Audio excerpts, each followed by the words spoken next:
the stockbroker's clerk. Shortly after my marriage, I had bought a connection in the Paddington district. Old Mr. Farquhar, from whom I purchased it, had at one time an excellent general practice, but his age, and an affliction of the nature of St. Vitus's dance from which he suffered, had very much thinned it. The public not unnaturally goes on the principle that he who would heal others must himself be whole, and looks askance at the curative powers of the man whose own case is beyond the reach of his drugs. Thus, as my predecessor weakened, his practice declined, until when I purchased it from him it had sunk from 1,200 to little more than 300 a year. I had confidence, however, in my own youth and energy, and was convinced that in a very few years the concern would be as flourishing as ever. For 3 months after taking over the practice, I was kept very closely at work, and saw little of my friend Sherlock Holmes, for I was too busy to visit Baker Street, and he seldom went anywhere himself save upon professional business.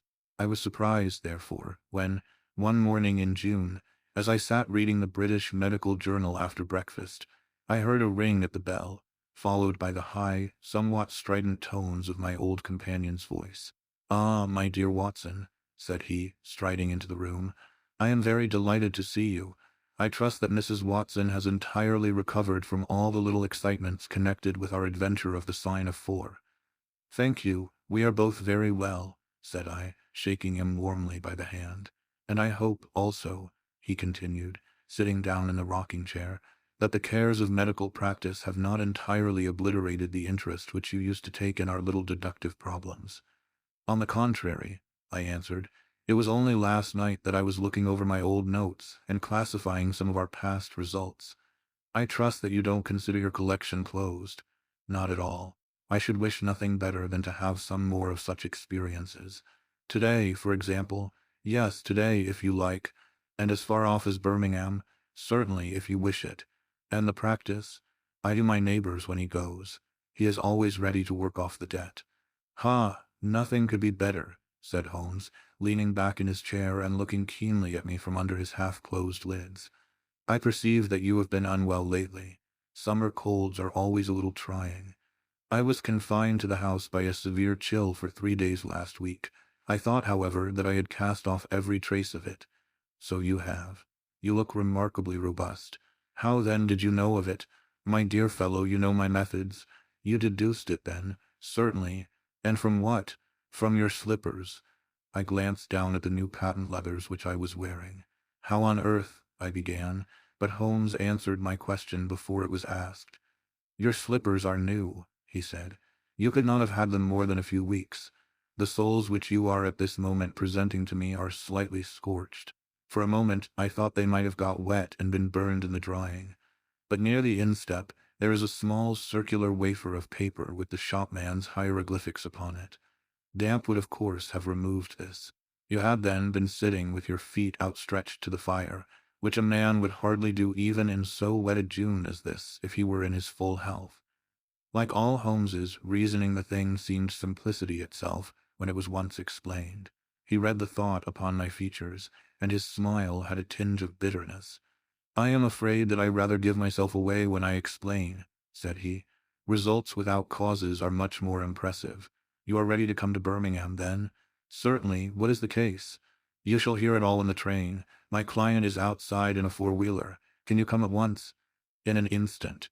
I scribbled a note to my neighbor, rushed upstairs to explain the matter to my wife, and joined Holmes upon the doorstep. "Your neighbor is a doctor," said he, nodding at the brass plate. "Yes, he bought a practice as I did. An old established one, just the same as mine. Both have been ever since the houses were built." "Ah, then you got hold of the best of the two." "I think I did, but how do you know?" "By the steps, my boy. Yours are worn 3 inches deeper than his. But this gentleman in the cab is my client, Mr. Hall Pycroft. Allow me to introduce you to him.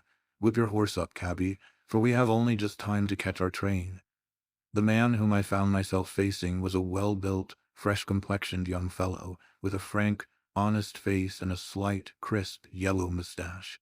He wore a very shiny top hat and a neat suit of sober black, which made him look what he was, a smart young city man, of the class who have been labelled cockneys, but who give us our crack volunteer regiments. and who turn out more fine athletes and sportsmen than any body of men in these islands. His round, ruddy face was naturally full of cheeriness, but the corners of his mouth seemed to me to be pulled down in a half-comical distress.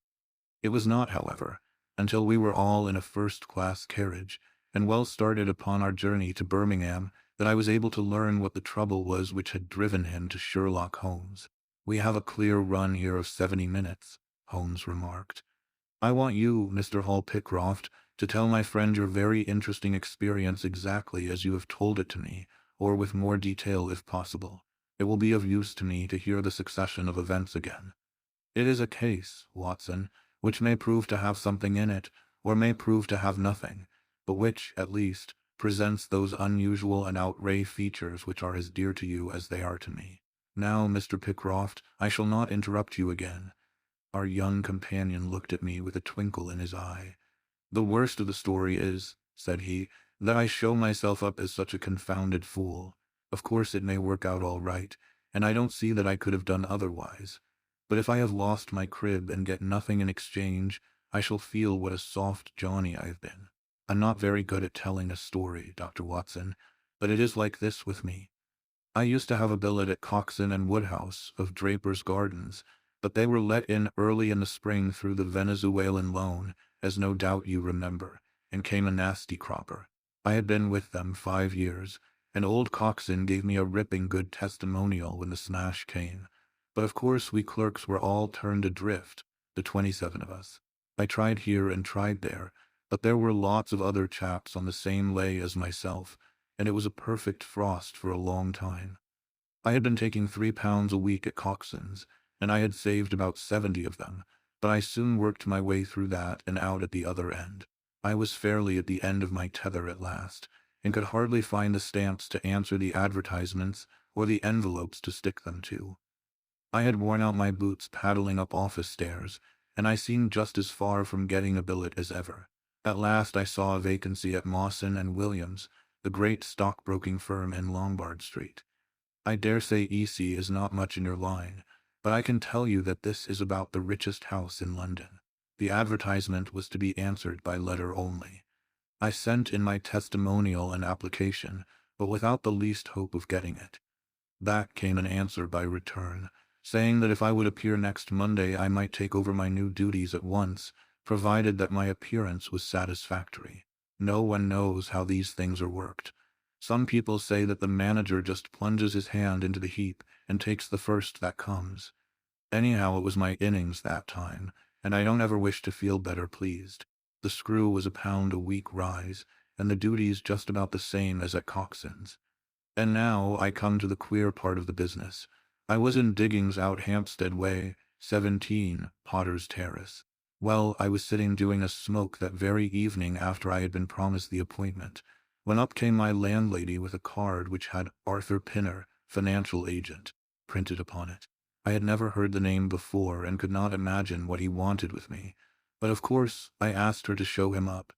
In he walked, a middle-sized, dark-haired, dark-eyed, black-bearded man, with a touch of the sheeny about his nose. He had a brisk kind of way with him and spoke sharply, like a man who knew the value of time. "Mr. Hall Pycroft, I believe," said he. "Yes, sir," I answered, pushing a chair towards him. "Lately engaged at Coxon and Woodhouse's." "Yes, sir." "And now on the staff of Mawson's." "Quite so." "Well," said he, "the fact is that I have heard some really extraordinary stories about your financial ability. You remember Parker, who used to be Coxon's manager? He can never say enough about it." Of course I was pleased to hear this. I had always been pretty sharp in the office, but I had never dreamed that I was talked about in the city in this fashion. "You have a good memory," said he. "Pretty fair," I answered modestly. "Have you kept in touch with the market while you have been out of work?" he asked. "Yes, I read the stock exchange list every morning." "Now that shows real application," he cried. "That is the way to prosper. You won't mind my testing you, will you? Let me see, how are Ayrshires?" 106 1/4 to 105 7/8. And New Zealand Consolidated, 104. And British Broken Hills, 7 to 7 6. "Wonderful," he cried with his hands up. This quite fits in with all that I had heard. My boy, you are very much too good to be a clerk at Mawson's." This outburst rather astonished me, as you can think.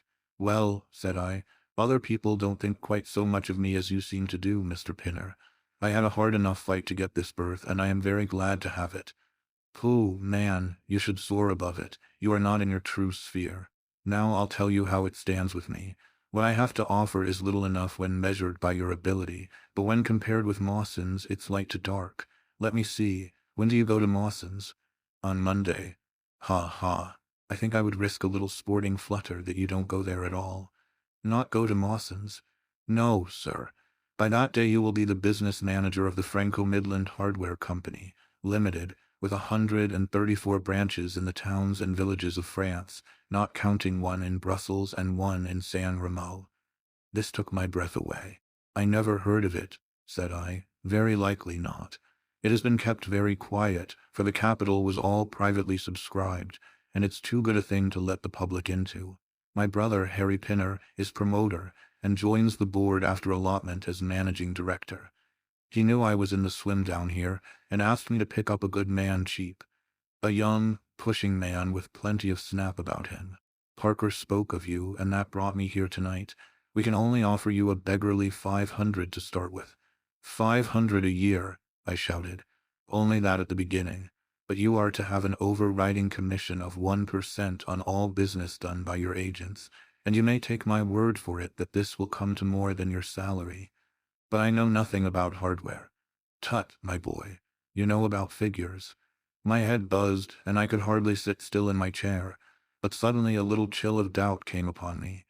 "I must be frank with you," said I. "Mawson only gives me 200, but Mawson is safe. Now really, I know so little about your company that—" "Ah, smart, smart," he cried, in a kind of ecstasy of delight. "You are the very man for us. You are not to be talked over, and quite right, too. Now, here's a note for £100, and if you think that we can do business, you may just slip it into your pocket as an advance upon your salary." "That is very handsome," said I. "When should I take over my new duties?" "Be in Birmingham tomorrow at 1, said he. "I have a note in my pocket here which you will take to my brother. You will find him at 126 Billion, Corporation Street, where the temporary offices of the company are situated. Of course he must confirm your engagement, but between ourselves it will be all right." "Really, I hardly know how to express my gratitude, Mr. Pinner," said I. "Not at all, my boy. You have only got your deserts. There are one or two small things, mere formalities, which I must arrange with you. You have a bit of paper beside you there. Kindly write upon it, 'I am perfectly willing to act as business manager to the Franco-Midland Hardware Company, Limited, at a minimum salary of £500. I did as he asked, and he put the paper in his pocket. "There is one other detail," said he. "What do you intend to do about Mawson's?" I had forgotten all about Mawson's in my joy. "I'll write and resign," said I, "precisely what I don't want you to do. I had a row over you with Mawson's manager. I had gone up to ask him about you, and he was very offensive, accused me of coaxing you away from the service of the firm, and that sort of thing. At last I fairly lost my temper. 'If you want good men, you should pay them a good price,' said I. 'He would rather have our small price than your big one,' said he. 'I'll lay you a fiver,' said I, 'that when he has my offer you'll never so much as hear from him again.' 'Done,' said he. 'We picked him out of the gutter, and he won't leave us so easily.' Those were his very words. 'The impudent scoundrel,' I cried. 'I've never so much as seen him in my life. Why should I consider him in any way? I shall certainly not write if you would rather I didn't.' 'Good, that's a promise,' said he, rising from his chair. 'Well, I'm delighted to have got so good a man for my brother. Here's your advance of £100, and here is the letter. Make a note of the address, 126 Billion, Corporation Street, and remember that 1 o'clock tomorrow is your appointment. Good night, and may you have all the fortune that you deserve.' That's just about all that passed between us, as near as I can remember. You can imagine, Dr. Watson, how pleased I was at such an extraordinary bit of good fortune. I sat up half the night hugging myself over it, and next day I was off to Birmingham in a train that would take me in plenty time for my appointment. I took my things to a hotel in New Street, and then I made my way to the address which had been given me. It was a quarter of an hour before my time, but I thought that would make no difference. 126 billion was a passage between two large shops, which led to a winding stone stair, from which there were many flats, let as offices to companies or professional men. The names of the occupants were painted at the bottom on the wall, but there was no such name as the Franco-Midland Hardware Company, Limited. I stood for a few minutes with my heart in my boots, wondering whether the whole thing was an elaborate hoax or not, when up came a man and addressed me. He was very like the chap I had seen the night before, the same figure and voice, but he was clean-shaven and his hair was lighter. "Are you Mr. Hall Pycroft?" he asked. "Yes," said I. "Oh, I was expecting you, but you are a trifle before your time. I had a note from my brother this morning in which he sang your praises very loudly. I was just looking for the offices when you came. We have not got our name up yet, for we only secured these temporary premises last week. Come up with me, and we will talk the matter over." I followed him to the top of a very lofty stair, and there, right under the slates, were a couple of empty, dusty little rooms, uncarpeted and uncurtained, into which he led me. I had thought of a great office with shining tables and rows of clerks, such as I was used to, and I dare say I stared rather straight at the two deal chairs and one little table, which, with a ledger and a waste paper basket, made up the whole furniture. "Don't be disheartened, Mr. Pycroft," said my new acquaintance, seeing the length of my face. "Rome was not built in a day, and we have lots of money at our backs, though we don't cut much dash yet in offices. Pray sit down, and let me have your letter." I gave it to him, and he read it over very carefully. "You seem to have made a vast impression upon my brother Arthur," said he, "and I know that he is a pretty shrewd judge. He swears by London, you know, and I by Birmingham, but this time I shall follow his advice. Pray consider yourself definitely engaged." "What are my duties?" I asked. "You will eventually manage the great depot in Paris, which will pour a flood of English crockery into the shops of 134 agents in France. The purchase will be completed in a week, and meanwhile you will remain in Birmingham and make yourself useful." "How?" For answer, he took a big red book out of a drawer. "This is a directory of Paris," said he, "with the trades after the names of the people. I want you to take it home with you, and to mark off all the hardware sellers with their addresses. It would be of the greatest use to me to have them." "Surely there are classified lists," I suggested. "Not reliable ones. Their system is different from ours. Stick at it, and let me have the lists by Monday at 12. Good day, Mr. Pycroft. If you continue to show zeal and intelligence, you will find the company a good master." I went back to the hotel with the big book under my arm, and with very conflicting feelings in my breast. On the one hand, I was definitely engaged, and had £100 in my pocket. On the other, the look of the offices, the absence of name on the wall, and other of the points which would strike a businessman had left a bad impression as to the position of my employers. However, come what might, I had my money, so I settled down to my task. All Sunday I was kept hard at work, and yet by Monday I had only got as far as H. I went round to my employer, found him in the same dismantled kind of room, and was told to keep at it until Wednesday, and then come again. On Wednesday it was still unfinished, so I hammered away until Friday, that is, yesterday. Then I brought it round to Mr. Harry Pinner. "Thank you very much," said he. "I fear that I underrated the difficulty of the task. This list will be of very material assistance to me." "It took some time," said I. "And now," said he, "I want you to make a list of the furniture shops, for they all sell crockery." "Very good. And you can come up tomorrow evening at 7 and let me know how you are getting on. Don't overwork yourself. A couple of hours at Day's music hall in the evening would do you no harm after your labors." He laughed as he spoke, and I saw with a thrill that his second tooth upon the left-hand side had been very badly stuffed with gold. Sherlock Holmes rubbed his hands with delight, and I stared with astonishment at our client. "You may well look surprised, Dr. Watson, but it is this way," said he. "When I was speaking to the other chap in London, at the time that he laughed at my not going to Mawson's, I happened to notice that his tooth was stuffed in this very identical fashion. The glint of the gold in each case caught my eye, you see. When I put that with the voice and figure being the same, and only those things altered which might be changed by a razor or a wig, I could not doubt that it was the same man. Of course you expect two brothers to be alike, but not that they should have the same tooth stuffed in the same way. He bowed me out, and I found myself in the street, hardly knowing whether I was on my head or my heels. Back I went to my hotel, put my head in a basin of cold water, and tried to think it out. Why had he sent me from London to Birmingham? Why had he got there before me? And why had he written a letter from himself to himself? It was altogether too much for me, and I could make no sense of it. And then suddenly it struck me that what was dark to me might be very light to Mr. Sherlock Holmes. I had just time to get up to town by the night train to see him this morning, and to bring you both back with me to Birmingham. There was a pause after the stockbroker's clerk had concluded his surprising experience. Then Sherlock Holmes cocked his eye at me, leaning back on the cushions with a pleased and yet critical face, like a connoisseur who has just taken his first sip of a Comet vintage. "Rather fine, Watson, is it not?" said he. "There are points in it which please me. I think that you will agree with me that an interview with Mr. Arthur Harry Pinner in the temporary offices of the Franco-Midland Hardware Company, Limited, would be a rather interesting experience for both of us." "But how can we do it?" I asked. "Oh, easily enough," said Hall Pycroft cheerily. "You are two friends of mine who are in want of a billet, and what could be more natural than that I should bring you both round to the managing director?" "Quite so, of course," said Holmes. "I should like to have a look at the gentleman, and see if I can make anything of his little game. What qualities have you, my friend, which would make your services so valuable? Or is it possible that—" He began biting his nails and staring blankly out of the window, and we hardly drew another word from him until we were in New Street.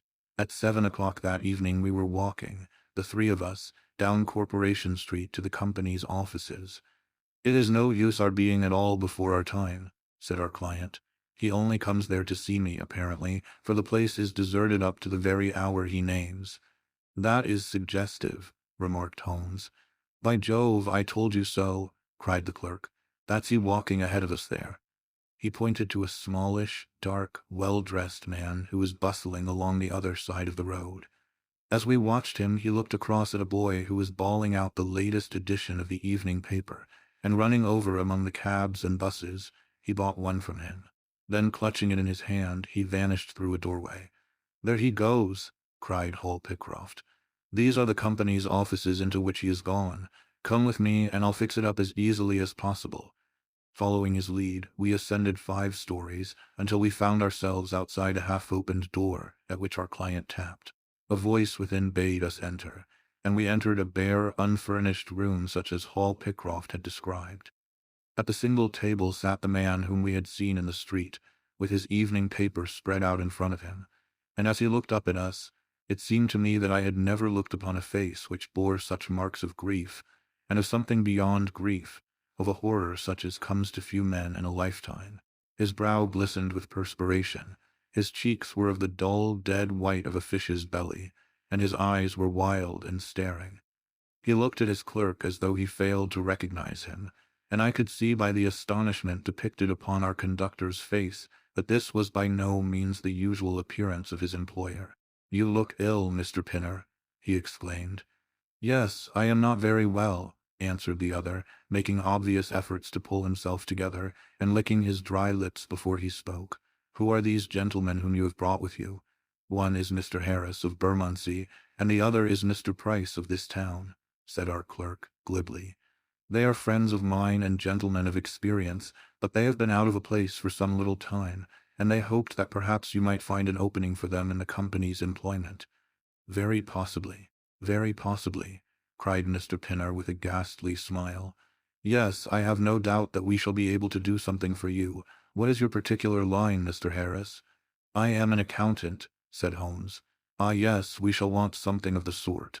And you, Mr. Price?" "A clerk," said I. "I have every hope that the company may accommodate you. I will let you know about it as soon as we come to any conclusion. And now I beg that you will go.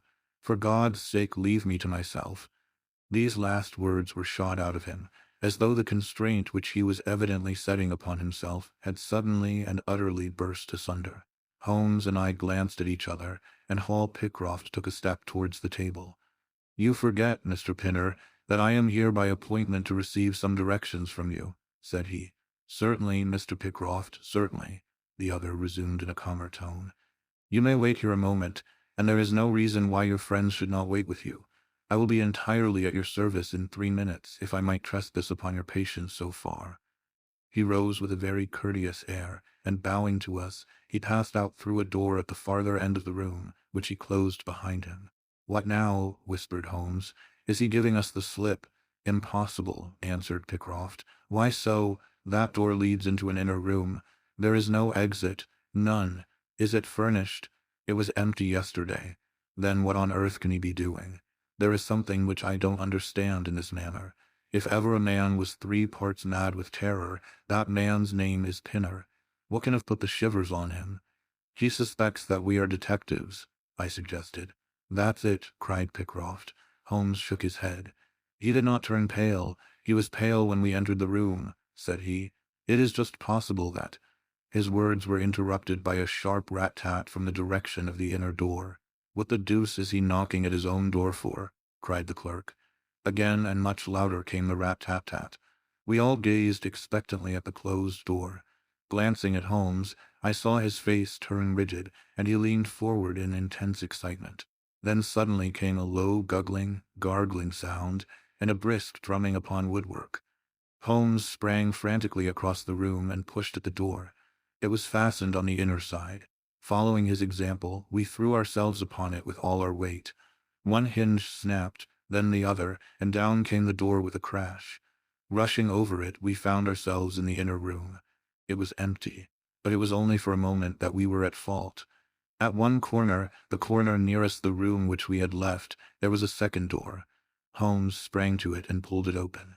A coat and waistcoat were lying on the floor, and from a hook behind the door, with his own braces round his neck, was hanging the managing director of the Franco-Midland Hardware Company. His knees were drawn up, his head hung at a dreadful angle to his body, and the clatter of his heels against the door made the noise which had broken in upon our conversation.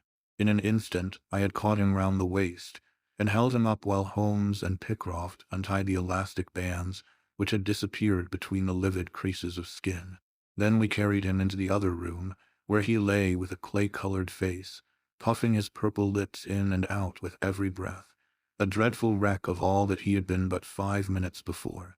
"What do you think of him, Watson?" asked Holmes. I stooped over him and examined him. His pulse was feeble and intermittent, but his breathing grew longer, and there was a little shivering of his eyelids, which showed a thin white slit of ball beneath. "It has been touch and go with him," said I, "but he'll live now. Just open that window and hand me the water carafe." I undid his collar, poured the cold water over his face, and raised and sank his arms until he drew a long, natural breath. "It's only a question of time now," said I, as I turned away from him. Holmes stood by the table, with his hands deep in his trousers pockets and his chin upon his breast. "I suppose we ought to call the police in now," said he, "and yet I confess that I'd like to give them a complete case when they come." "It's a blessed mystery to me," cried Pycroft, scratching his head. "Whatever they wanted to bring me all the way up here for, and then—" "Pooh, all that is clear enough," said Holmes impatiently. "It is this last sudden move. You understand the rest, then? I think that it is fairly obvious. What do you say, Watson?" I shrugged my shoulders. "I must confess that I am out of my depths," said I. "Oh, surely if you consider the events at first they can only point to one conclusion." "What do you make of them?" "Well, the whole thing hinges upon 2 points. The first is the making of Pycroft write a declaration by which he entered the service of this preposterous company. Do you not see how very suggestive that is? I am afraid I miss the point. Well, why did they want him to do it? Not as a business matter, for these arrangements are usually verbal, and there was no earthly business reason why this should be an exception. Don't you see, my young friend, that they were very anxious to obtain a specimen of your handwriting, and had no other way of doing it? And why? Quite so. Why, when we answer that we have made some progress with our little problem? Why? There can be only one adequate reason. Someone wanted to learn to imitate your writing, and had to procure a specimen of it first. And now if we pass on to the second point, we find that each throws light upon the other. That point is the request made by Pinner that you should not resign your place. but should leave the manager of this important business in the full expectation that a Mr. Hall Pycroft, whom he had never seen, was about to enter the office upon the Monday morning. "My God," cried our client, "what a blind beetle I've been! Now you see the point about the handwriting. Suppose that someone turned up in your place who wrote a completely different hand from that in which you had applied for the vacancy. Of course the game would have been up. But in the interval, the rogue had learned to imitate you, and his position was therefore secure, as I presume that nobody in the office had ever set eyes upon you." "Not a soul," groaned Hall Pycroft. "Very good. Of course it was of the utmost importance to prevent you from thinking better of it, and also to keep you from coming into contact with anyone who might tell you that your double was at work in Mawson's office. Therefore they gave you a handsome advance on your salary, and ran you off to the Midlands, where they gave you enough work to do to prevent your going to London, where you might have burst their little game up. That is all plain enough. But why should this man pretend to be his own brother? Well, that is pretty clear also. There are evidently only two of them in it. The other is impersonating you at the office. This one acted as your engager, and then found that he could not find you an employer without admitting a third person into his plot. That he was most unwilling to do. He changed his appearance as far as he could, and trusted that the likeness, which you could not fail to observe, would be put down to a family resemblance. But for the happy chance of the gold stuffing, your suspicions would probably never have been aroused." Hall Pycroft shook his clenched hands in the air. "Good Lord," he cried, "while I have been fooled in this way, what has this other Hall Pycroft been doing at Mawson's? What should we do, Mr. Holmes? Tell me what to do." "We must wire to Mawson's. They shut at 12 on Saturdays." "Never mind. There may be some doorkeeper or attendant." "Ah, yes. They keep a permanent guard there on account of the value of the securities that they hold. I remember hearing it talked of in the city." "Very good. We shall wire to him, and see if all is well, and if a clerk of your name is working there. That is clear enough. But what is not so clear is why at sight of us one of the rogues should instantly walk out of the room and hang himself." "The paper," croaked a voice behind us. The man was sitting up, blanched and ghastly, with returning reason in his eyes, and hands which rubbed nervously at the broad red band which still encircled his throat. "The paper, of course," yelled Holmes, in a paroxysm of excitement. Idiot that I was! I thought so much of our visit that the paper never entered my head for an instant. To be sure, the secret must be there. He flattened it out upon the table, and a cry of triumph burst from his lips. "Look at this, Watson," he cried. "It is a London paper, an early edition of the Evening Standard. Here is what we want. Look at the headlines. Crime in the City, murder at Mawson and Williams, gigantic attempted robbery, capture of the criminal. Here, Watson, we are all equally anxious to hear it, so kindly read it aloud to us." It appeared from its position in the paper to have been the one event of importance in town, and the account of it ran in this way. A desperate attempt at robbery, culminating in the death of one man and the capture of the criminal, occurred this afternoon in the city. For some time back, Mawson and Williams, the famous financial house, have been the guardians of securities which amount in the aggregate to a sum of considerably over £1,000,000. So conscious was the manager of the responsibility which devolved upon him in consequence of the great interests at stake that safes of the very latest construction have been employed, and an armed watchman has been left day and night in the building. It appears that last week a new clerk named Hall Pycroft was engaged by the firm. This person appears to have been none other than Beddington, the famous forger and cracksman, who, with his brother, had only recently emerged from a 5-year spell of penal servitude. By some means, which are not yet clear, he succeeded in winning, under a false name, this official position in the office, which he utilized in order to obtain molding of various locks, and a thorough knowledge of the position of the strong room and the safes.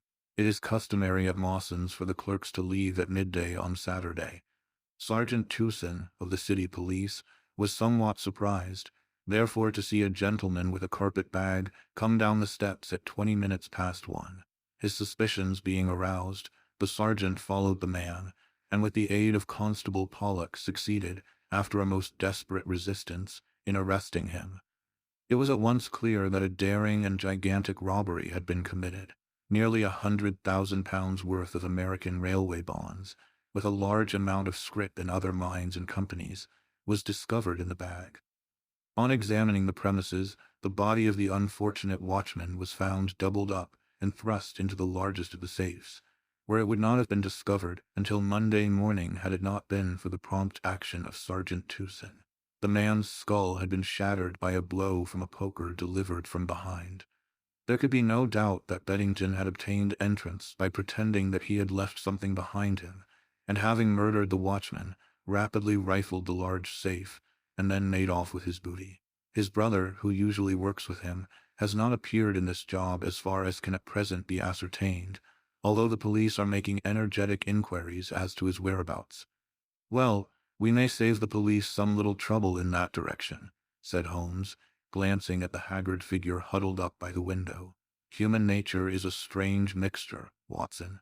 You see that even a villain and murderer can inspire such affection that his brother turns to suicide when he learns that his neck is forfeited. However, we have no choice as to our action. The doctor and I will remain on guard, Mr. Pickcroft, if you will have the kindness to step out for the police. The Gloria Scott."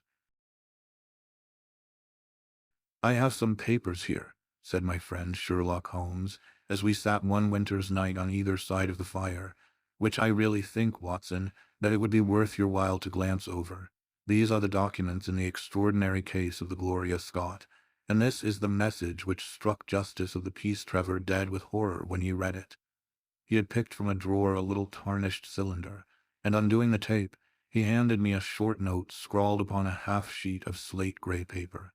"The supply of game for London is going steadily up," it ran. "Headkeeper Hudson, we believe, has been now told to receive all orders for fly paper and for preservation of your hen pheasant's life." As I glanced up from reading this enigmatical message, I saw Holmes chuckling at the expression upon my face. "You look a little bewildered," said he. "I cannot see how such a message as this could inspire horror. It seems to me to be rather grotesque than otherwise." "Very likely. Yet the fact remains that the reader, who is a fine, robust old man, was knocked clean down by it as if it had been the butt end of a pistol." "You arouse my curiosity," said I. "But why did you say just now that there were very particular reasons why I should study this case?"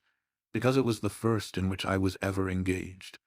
I had often endeavored to elicit from my companion what had first turned his mind in the direction of criminal research, but had never caught him before in a communicative humor. Now he sat forward in this armchair and spread out the documents upon his knees.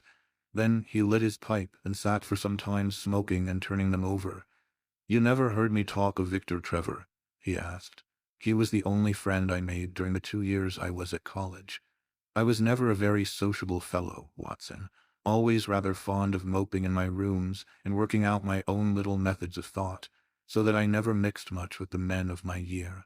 Bar fencing and boxing I had few athletic tastes, and then my line of study was quite distinct from that of the other fellows, so that we had no points of contact at all. Trevor was the only man I knew, and that only through the accident of his bull terrier freezing on to my ankle one morning as I went down to chapel. It was a prosaic way of forming a friendship, but it was effective. I was laid by the heels for 10 days, but Trevor used to come in to inquire after me. At first it was only a minute's chat, but soon his visits lengthened, and before the end of the term we were close friends. He was a hardy, full-blooded fellow, full of spirits and energy, the very opposite to me in most respects, but we had some subjects in common, and it was a bond of union when I found that he was as friendless as I. Finally, he invited me down to his father's place at Donnithorpe, in Norfolk, and I accepted his hospitality for a month of the long vacation. Old Trevor was evidently a man of some wealth and consideration, a J.P. and a landed proprietor. Donnithorpe is a little hamlet just to the north of Langmere, in the country of the Broads. The house was an old-fashioned, widespread, oak-beamed brick building, with a fine lime-lined avenue leading up to it. There was excellent wild duck shooting in the fens, remarkably good fishing, a small but select library, taken over, as I understood, from a former occupant, and a tolerable cook, so that he would be a fastidious man who could not put in a pleasant month there. Trevor Sr. was a widower, and my friend his only son. There had been a daughter, I heard, but she had died of diphtheria while on a visit to Birmingham. The father interested me extremely. He was a man of little culture, but with a considerable amount of rude strength, both physically and mentally. He knew hardly any books, but he had traveled far, had seen much of the world, and had remembered all that he had learned. In person, he was a thick-set, burly man with a shock of grizzled hair, a brown, weather-beaten face, and blue eyes which were keen to the verge of fierceness. Yet he had a reputation for kindness and charity on the countryside, and was noted for the leniency of his sentences from the bench. One evening, shortly after my arrival, we were sitting over a glass of port after dinner, when young Trevor began to talk about those habits of observation and inference which I had already formed into a system, although I had not yet appreciated the part which they were to play in my life. The old man evidently thought that his son was exaggerating in his description of one or two trivial feats which I had performed. "Come now, Mr. Holmes," said he, laughing good-humoredly. "I'm an excellent subject, if you can deduce anything from me." "I fear there is not very much," I answered. "I might suggest that you have gone about in fear of some personal attack within the last 12 months. The laugh faded from his lips, and he stared at me in great surprise. "Well, that's true enough," said he. "You know, Victor," turning to his son, "when we broke up that poaching gang, they swore to knife us, and Sir Edward Hawley has actually been attacked. I've always been on my guard since then, though I have no idea how you know it." "You have a very handsome stick," I answered. "By the inscription I observed that you had not had it more than a year, but you have taken some pains to bore the head of it and pour melted lead into the hole so as to make it a formidable weapon. I argued that you would not take such precautions unless you had some danger to fear." "Anything else?" he asked, smiling. "You have boxed a good deal in your youth." "Right again. How did you know it? Is my nose knocked a little out of the straight?" "No," said I, "it is your ears. They have the peculiar flattening and thickening which marks the boxing man." "Anything else?" "You have done a good deal of digging by your callosities. Made all my money at the goldfields. You have been in New Zealand." "Right again. You have visited Japan." "Quite true.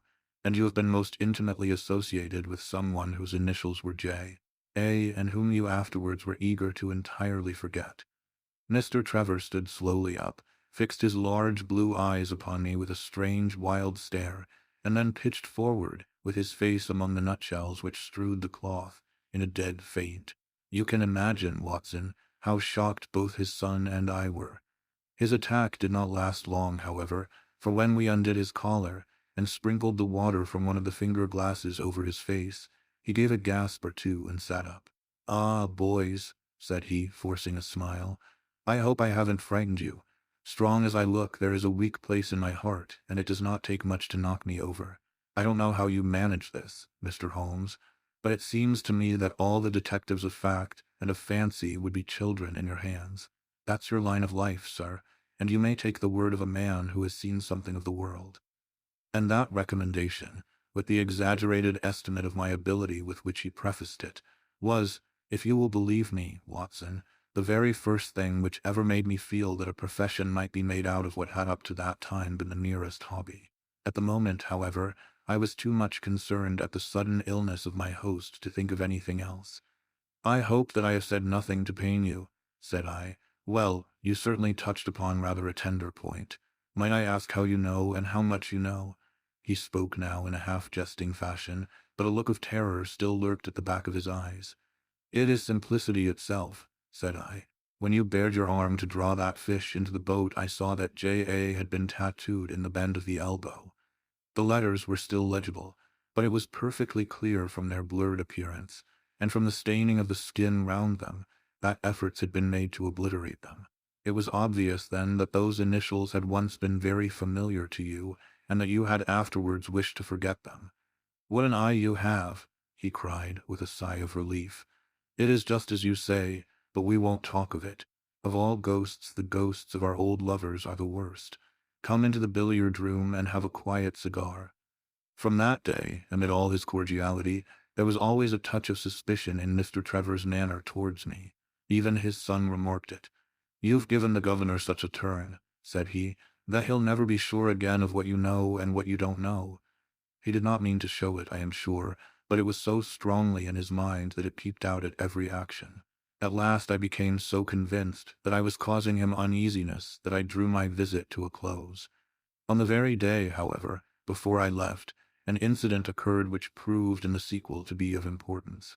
We were sitting out upon the lawn on garden chairs, the three of us, basking in the sun and admiring the view across the Broads, when a maid came out to say that there was a man at the door who wanted to see Mr. Trevor. "What is his name?" asked my host. "He would not give any." "What does he want, then?" "He says that you know him, and that he only wants a moment's conversation." "Show him round here." An instant afterwards there appeared a little wizened fellow with a cringing manner and a shambling style of walking. He wore an open jacket, with a splotch of tar on the sleeve, a red and black check shirt, dungaree trousers, and heavy boots badly worn. His face was thin and brown and crafty, with a perpetual smile upon it, which showed an irregular line of yellow teeth, and his crinkled hands were half closed in a way that is distinctive of sailors. As he came slouching across the lawn, I heard Mr. Trevor make a sort of hiccuping noise in his throat, and jumping out of his chair, he ran into the house. He was back in a moment, and I smelt a strong reek of brandy as he passed me. "Well, my man," said he, "what can I do for you?"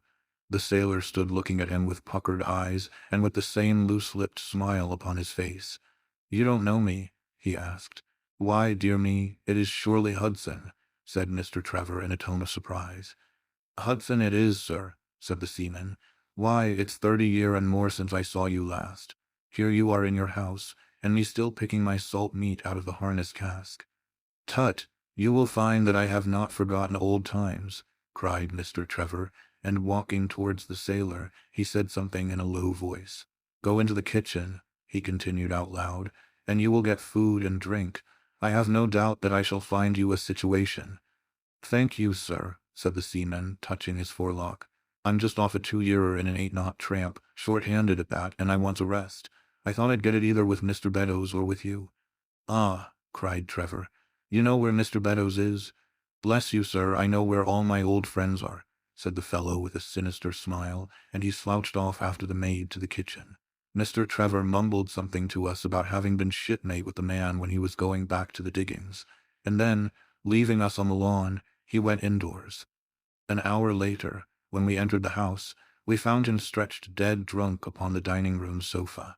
The whole incident left a most ugly impression upon my mind, and I was not sorry next day to leave Donnithorpe behind me, for I felt that my presence must be a source of embarrassment to my friend. All this occurred during the first month of the long vacation. I went up to my London rooms, where I spent 7 weeks working out a few experiments in organic chemistry. One day, however, when the autumn was far advanced and the vacation drawing to a close, I received a telegram from my friend imploring me to return to Donnithorpe, and saying that he was in great need of my advice and assistance. Of course, I dropped everything and set out for the north once more. He met me with the dog-cart at the station, and I saw at a glance that the last 2 months had been very trying ones for him. He had grown thin and careworn, and had lost the loud, cheery manner for which he had been remarkable. "The governor is dying," were the first words he said. "Impossible," I cried. "What is the matter?" "Apoplexy. Nervous shock. He's been on the verge all day. I doubt if we shall find him alive." I was, as you may think, Watson, horrified at this unexpected news. "What has caused it?" I asked. "Ah, that is the point. Jump in and we can talk it over while we drive. You remember that fellow who came upon the evening before you left us?" "Perfectly." "Do you know who it was that we let into the house that day?" "I have no idea." "It was the devil, Holmes," he cried. I stared at him in astonishment. "Yes, it was the devil himself. We have not had a peaceful hour since, not one. The governor has never held up his head from that evening, and now the life has been crushed out of him and his heart broken, all through this accursed Hudson." "What power had he then?" "Ah, that is what I would give so much to know. The kindly, charitable, good old governor. How could he have fallen into the clutches of such a ruffian? But I am so glad that you have come, Holmes. I trust very much to your judgment and discretion, and I know that you will advise me for the best." We were dashing along the smooth, white country road, with the long stretch of the Broads in front of us glimmering in the red light of the setting sun. From a grove upon our left, I could already see the high chimneys and the flagstaff which marked the squire's dwelling. "My father made the fellow gardener," said my companion, "and then, as that did not satisfy him, he was promoted to be butler. The house seemed to be at his mercy, and he wandered about and did what he chose in it.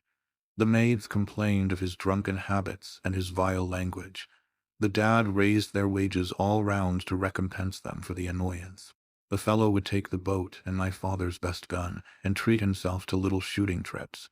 And all this with such a sneering, leering, insolent face, that I would have knocked him down 20 times over if he had been a man of my own age. I tell you, Holmes, I have had to keep a tight hold upon myself all this time. And now I am asking myself whether, if I had let myself go a little more, I might not have been a wiser man. Well, matters went from bad to worse with us, and this animal Hudson became more and more intrusive, until at last, on making some insolent reply to my father in my presence one day, I took him by the shoulders and turned him out of the room. He slunk away with a livid face and 2 venomous eyes, which uttered more threats than his tongue could do. I don't know what passed between the poor dad and him after that, but the dad came to me next day and asked me whether I would mind apologizing to Hudson. I refused, as you can imagine, and asked my father how he could allow such a wretch to take such liberties with himself and his household. "Ah, my boy," said he, "it is all very well to talk, but you don't know how I am placed. But you shall know, Victor. I'll see that you shall know, come what may. You wouldn't believe harm of your poor old father, would you, lad?" He was very much moved, and shut himself up in the study all day, where I could see through the window that he was writing busily. That evening there came what seemed to me to be a grand release, for Hudson told us that he was going to leave us. He walked into the dining room as we sat after dinner, and announced his intention in the thick voice of a half-drunken man. "I've had enough of Norfolk," said he. "I'll run down to Mr. Beddoes in Hampshire. He'll be as glad to see me as you were, I dare say." "You're not going away in an unkind spirit, Hudson, I hope," said my father, with a tameness which made my blood boil. "I've not had my apology," said he sulkily, glancing in my direction. "Victor, you will acknowledge that you have used this worthy fellow rather roughly," said the dad, turning to me. "On the contrary, I think that we have both shown extraordinary patience towards him," I answered. "Oh, you do you?" he snarls. "Very good, mate, we'll see about that." He slouched out of the room, and half an hour afterwards left the house, leaving my father in a state of pitiable nervousness. Night after night I heard him pacing his room, and it was just as he was recovering his confidence that the blow did at last fall. "And how?" I asked eagerly. "In a most extraordinary fashion. A letter arrived for my father yesterday evening, bearing the Fordingbridge postmark." My father read it, clapped both his hands to his head, and began running round the room in little circles like a man who has been driven out of his senses. When I at last drew him down onto the sofa, his mouth and eyelids were all puckered on one side, and I saw that he had a stroke. Dr. Fordham came over at once. We put him to bed, but the paralysis has spread. He has shown no sign of returning consciousness, and I think that we shall hardly find him alive. "You horrify me, Trevor," I cried. "What then could have been in this letter to cause so dreadful a result?" "Nothing. There lies the inexplicable part of it. The message was absurd and trivial. Ah, my God, it is as I feared." As he spoke, we came round the curve of the avenue, and saw in the fading light that every blind in the house had been drawn down. As we dashed up to the door, my friend's face convulsed with grief. A gentleman in black emerged from it. "When did it happen, doctor?" asked Trevor. "Almost immediately after you left." "Did he recover consciousness?" "For an instant before the end." "Any message for me?" "Only that the papers were in the back drawer of the Japanese cabinet." My friend ascended with the doctor to the chamber of death, while I remained in the study, turning the whole matter over and over in my head, and feeling as somber as ever I had done in my life. What was the past of this Trevor, pugilist, traveler, and gold digger, and how had he placed himself in the power of this acid-faced seaman? Why, too, should he faint at an allusion to the half-effaced initials upon his arm, and die of fright when he had a letter from Fordingbridge?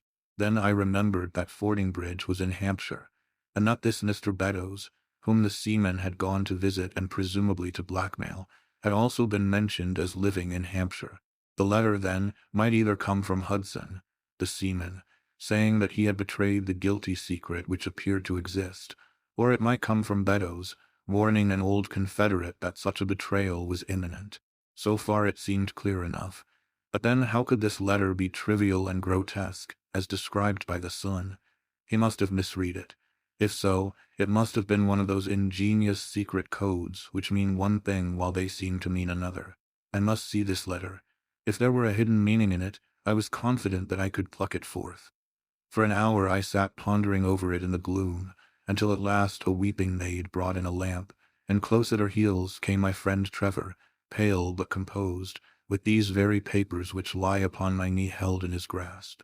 He sat down opposite to me, drew the lamp to the edge of the table, and handed me a short note scribbled, as you see, upon a single sheet of grey paper.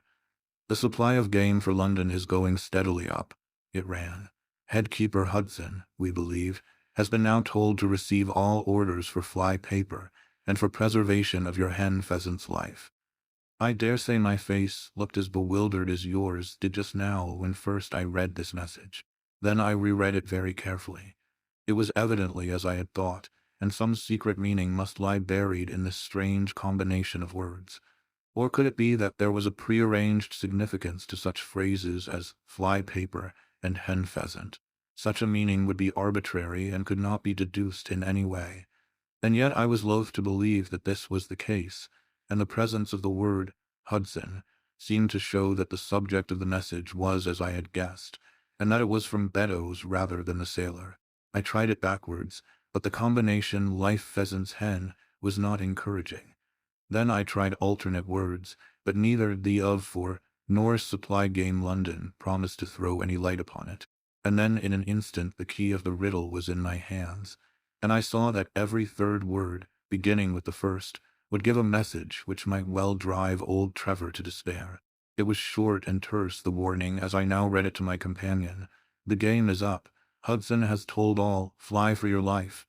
Victor Trevor sank his face into his shaking hands. It must be that, I suppose, said he.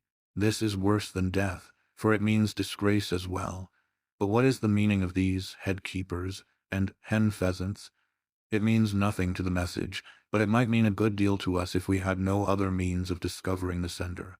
You see that he has begun by writing, the game is, and so on. Afterwards he had to fulfill the prearranged cipher, to fill in any 2 words in each space. He would naturally use the first words which came to his mind, and if there were so many which referred to sport among them, you may be tolerably sure that he is either an ardent shot or interested in breeding. Do you know anything of this, Beddoes? Why, now that you mention it, said he, I remember that my poor father used to have an invitation from him to shoot over his preserves every autumn. Then it is undoubtedly from him that the note comes, said I. It only remains for us to find out what this secret was which the sailor Hudson seems to have held over the heads of these 2 wealthy and respected men. Alas, Holmes, I fear that it is one of sin and shame, cried my friend. But from you I shall have no secrets. Here is the statement which was drawn up by my father when he knew that the danger from Hudson had become imminent. I found it in a Japanese cabinet, as he told the doctor. Take it and read it to me, for I have neither the strength nor the courage to do it myself. These are the very papers, Watson, which he handed to me, and I will read them to you, as I read them in the old study that night to him. They are endorsed outside, as you see, some particulars of the voyage of the bark Gloria Scott, from her leaving Falmouth on the 8th October, 1855, to her destruction in Enlat, 15020 W. long, 25014 on Nav. 6th. It is in the form of a letter, and runs in this way. My dear, dear son, now that approaching disgrace begins to darken the closing years of my life, I can write with all truth and honesty that it is not the terror of the law, it is not the loss of my position in the county, nor is it my fall in the eyes of all who have known me, which cuts me to the heart, but it is the thought that you should come to blush for me, you who love me and who have seldom, I hope, had reason to do other than respect me. But if the blow falls which is forever hanging over me, then I should wish you to read this, that you may know straight from me how far I have been to blame. On the other hand, if all should go well, which may kind God Almighty grant, Then if by any chance this paper should be still undestroyed, and should fall into your hands, I conjure you, by all you hold sacred, by the memory of your dear mother, and by the love which had been between us, to hurl it into the fire and to never give one thought to it again. If then your eye goes on to read this line, I know that I shall already have been exposed and dragged from my home, or as is more likely, for you know that my heart is weak, by lying with my tongue sealed forever in death. In either case the time for suppression is past, and every word which I tell you is the naked truth, and this I swear as I hope for mercy. My name, dear lad, is not Trevor. I was James Armitage in my younger days, and you can understand now the shock that it was to me a few weeks ago, when your college friend addressed me in words, which seemed to imply that he had surmised my secret. As Armitage it was that I entered a London banking house, and as Armitage I was convicted of breaking my country's laws, and was sentenced to transportation. Do not think very harshly of me, laddie. It was a debt of honor, so called, which I had to pay, and I used money which was not my own to do it, in the certainty that I could replace it before there could be any possibility of its being missed. But the most dreadful ill luck pursued me. The money which I had reckoned upon never came to hand, and a premature examination of accounts exposed my deficit. The case might have been dealt leniently with, but the laws were more harshly administered 30 years ago than now, and on my 23rd birthday I found myself chained as a felon with 37 other convicts in 'tween decks of the bark Gloria Scott, bound for Australia. It was the year '55 when the Crimean War was at its height, and the old convict ships had been largely used as transports in the Black Sea. The government was compelled, therefore, to use smaller and less suitable vessels for sending out their prisoners. The Gloria Scott had been in the Chinese tea trade, but she was an old-fashioned, heavy-bowed, broad-beamed craft, and the new clippers had cut her out. She was a 500-ton boat, and besides her 38 jailbirds, she carried 26 of a crew, 18 soldiers, a captain, 3 mates, a doctor, a chaplain, and 4 warders. Nearly 100 souls were in her, all told, when we set sail from Falmouth. The partitions between the cells of the convicts, instead of being of thick oak, as is usual in convict ships, were quite thin and frail. The man next to me, upon the aft side, was one whom I had particularly noticed when we were led down the quay. He was a young man with a clear, hairless face, a long, thin nose, and rather nutcracker jaws. He carried his head very jauntily in the air, had a swaggering style of walking, and was, above all else, remarkable for his extraordinary height. I don't think any of our heads would have come up to his shoulder, and I am sure that he could not have measured less than 6.5 feet. It was strange among so many sad and weary faces to see one which was full of energy and resolution. The sight of it was to me like a fire in a snowstorm. I was glad, then, to find that he was my neighbor, and gladder still when, in the dead of the night, I heard a whisper close to my ear, and found that he had managed to cut an opening in the board which separated us. "Hallo, chummy," said he, "what's your name, and what are you here for?" I answered him, and asked in turn who I was talking with. "I'm Jack Prendergast," said he, "and by God, you'll learn to bless my name before you've done with me." I remembered hearing of his case, for it was one which had made an immense sensation throughout the country some time before my own arrest. He was a man of good family and of great ability, but of incurably vicious habits, who had by an ingenious system of fraud obtained huge sums of money from the leading London merchants. "Ha, ha, you remember my case," said he proudly. "Very well indeed. Then maybe you remember something queer about it. What was that, then? I'd had nearly 250,000, hadn't I? So it was said. But none was recovered, eh? No. Well, where d'ye suppose the balance is?" he asked. "I have no idea," said I. "Right between my finger and thumb," he cried.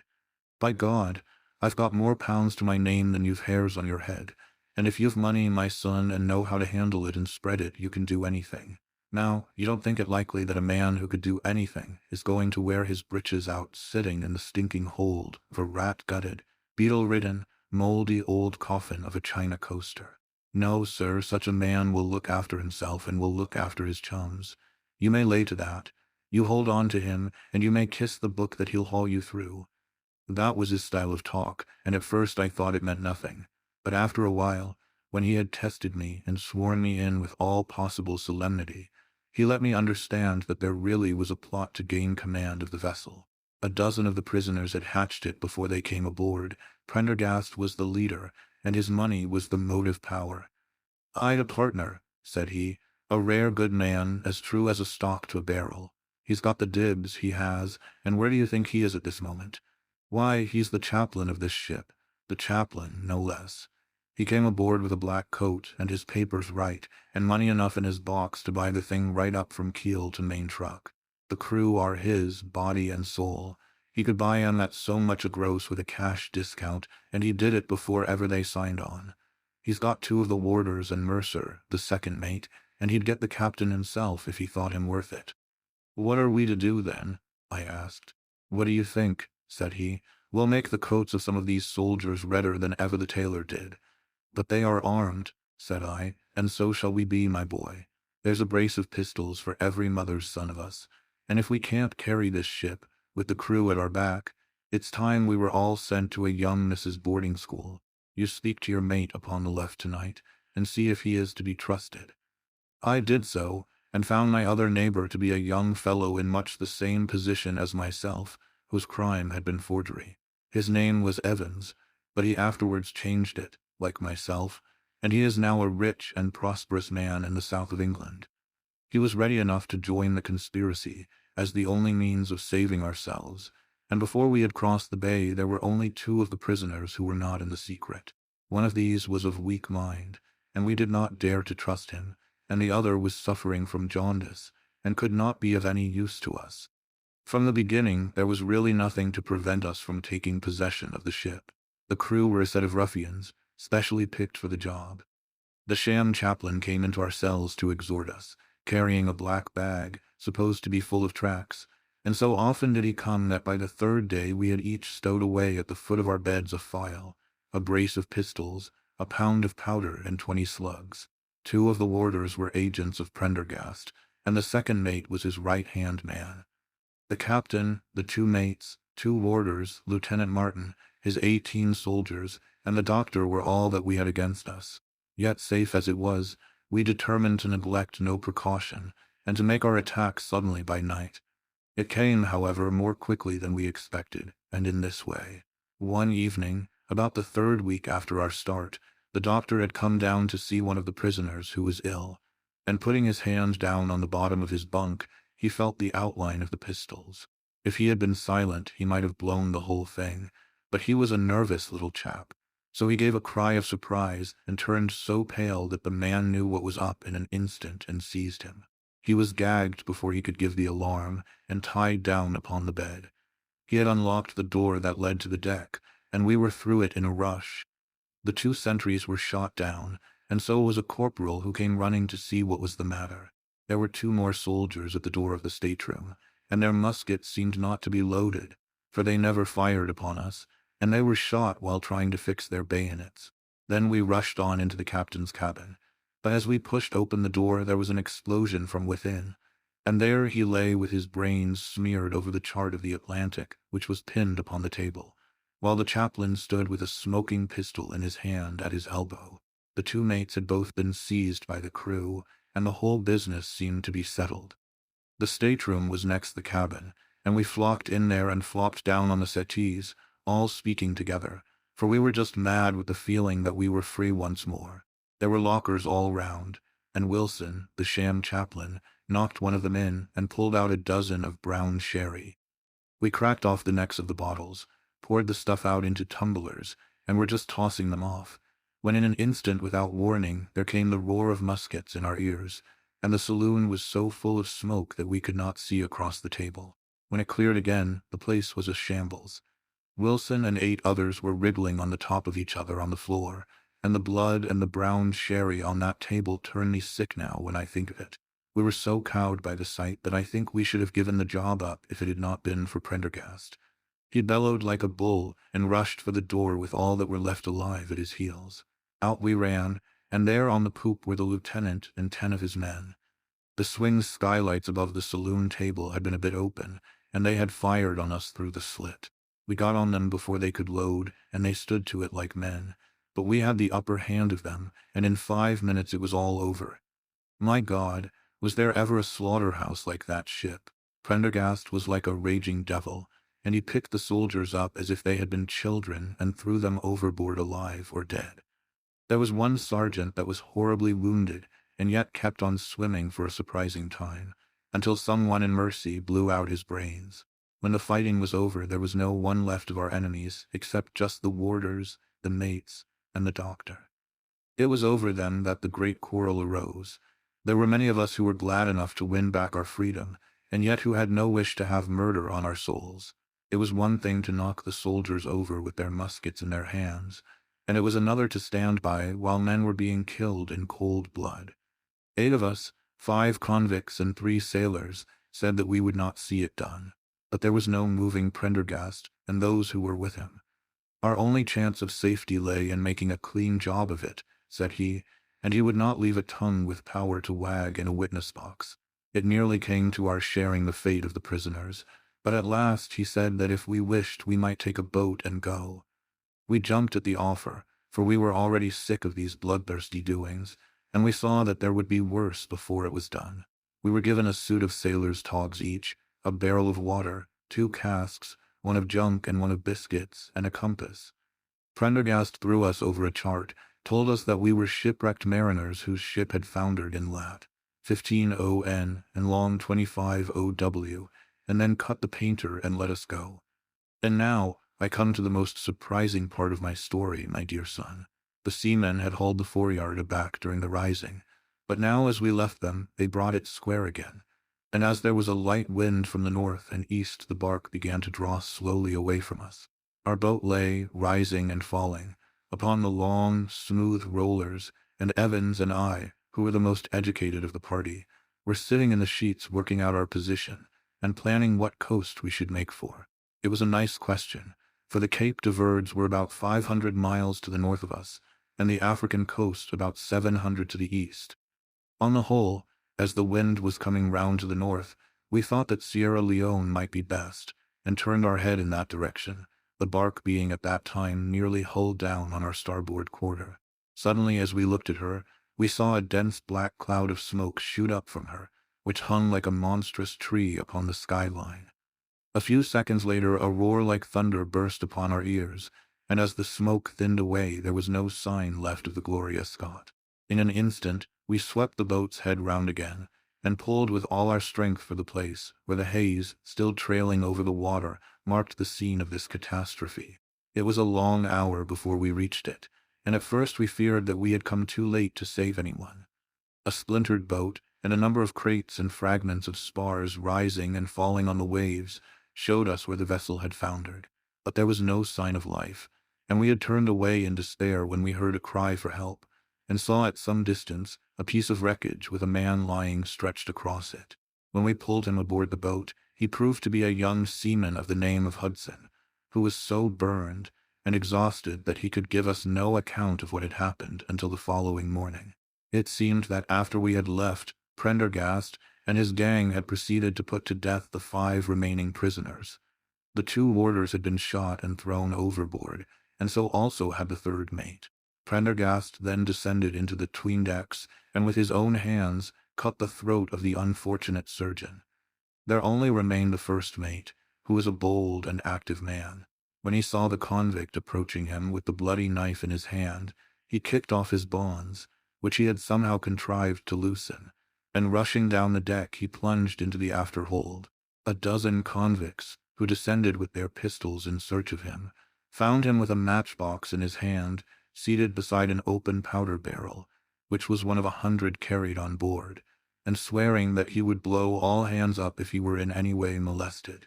An instant later the explosion occurred, though Hudson thought it was caused by the misdirected bullet of one of the convicts rather than the mate's match. Be the cause what it may, it was the end of the Gloria Scott, and of the rabble who held command of her. Such, in a few words, my dear boy, is the history of this terrible business in which I was involved. Next day we were picked up by the brig Hotspur, bound for Australia, whose captain found no difficulty in believing that we were the survivors of a passenger ship which had foundered. The transport ship Gloria Scott was set down by the Admiralty, as being lost at sea, and no word has ever leaked out as to her true fate. After an excellent voyage, the Hotspur landed us at Sydney, where Evans and I changed our names and made our way to the diggings, where, among the crowds who were gathered from all nations, we had no difficulty in losing our former identities. The rest I need not relate. We prospered, we travelled, we came back as rich colonials to England, and we bought country estates. For more than 20 years we have led peaceful and useful lives, and we hoped that our past was forever buried. Imagine, then, my feelings when in the seaman who came to us I recognized instantly the man who had been picked off the wreck. He had tracked us down somehow, and had set himself to live upon our fears. You will understand now how it was that I strove to keep the peace with him, and you will in some measure sympathize with me in the fears which fill me, now that he has gone from me to his other victim with threats upon his tongue. Underneath is written in a hand so shaky as to be hardly legible. Beddoes writes in cipher to say H. has told all. Sweet Lord, have mercy on our souls. That was the narrative which I read that night to young Trevor, and I think, Watson, that under the circumstances it was a dramatic one. The good fellow was heartbroken at it, and went out to the Terai tea planting, where I hear that he is doing well. As to the sailor and Beddoes, neither of them was ever heard of again after that day on which the letter of warning was written. They both disappeared utterly and completely. No complaint had been lodged with the police, so that Beddoes had mistaken a threat for a deed. Hudson had been seen lurking about, and it was believed by the police that he had done away with Beddoes and had fled. For myself, I believe that the truth was exactly the opposite. I think that it is most probable that Beddoes, pushed to desperation, and believing himself to have been already betrayed, had revenged himself upon Hudson, and had fled from the country with as much money as he could lay his hands on. Those are the facts of the case, Doctor, and if they are of any use to your collection, I am sure that they are very heartily at your service. The Musgrave Ritual. An anomaly which often struck me in the character of my friend Sherlock Holmes was that, although in his methods of thought he was the neatest and most methodical of mankind, and although also he affected a certain quiet primness of dress, he was none the less in his personal habits one of the most untidy men that ever drove a fellow lodger to distraction. Not that I am in the least conventional in that respect myself. The rough-and-tumble work in Afghanistan, coming on the top of a natural bohemianism of disposition, has made me rather more lax than befits a medical man. But with me there is a limit, and when I find a man who keeps his cigars in the coal scuttle, his tobacco in the toe end of a Persian slipper, and his unanswered correspondence transfixed by a jackknife into the very center of his wooden mantelpiece, then I begin to give myself virtuous airs. I have always held, too, that pistol practice should be distinctly an open-air pastime.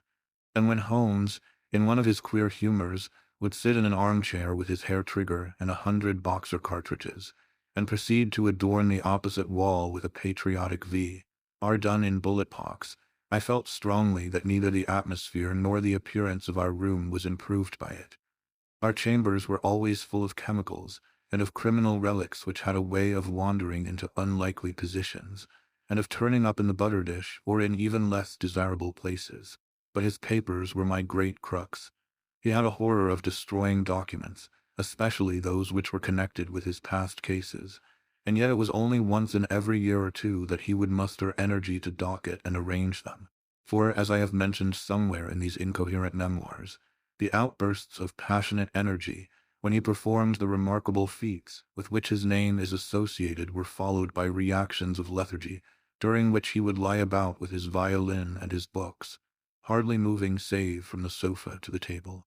Thus month after month his papers accumulated, until every corner of the room was stacked with bundles of manuscript which were on no account to be burned, and which could not be put away save by their owner.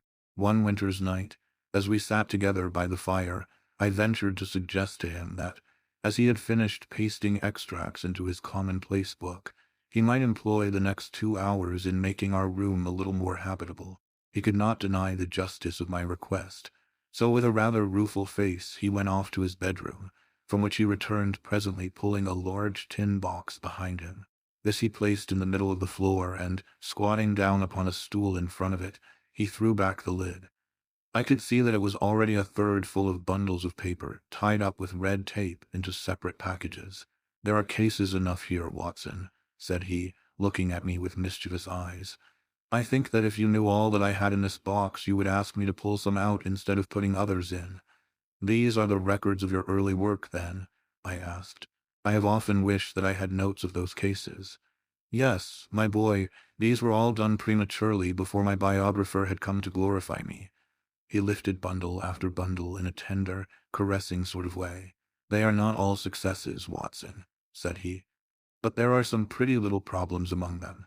Here's the record of the Tarleton murders, and the case of Vanbury, the wine merchant, and the adventure of the old Russian woman, and the singular affair of the aluminium crutch, as well as a full account of Ricolti of the clubfoot, and his abominable wife. And here, now, this really is something a little recherché." He dived his arm down to the bottom of the chest, and brought up a small wooden box with a sliding lid, such as children's toys are kept in.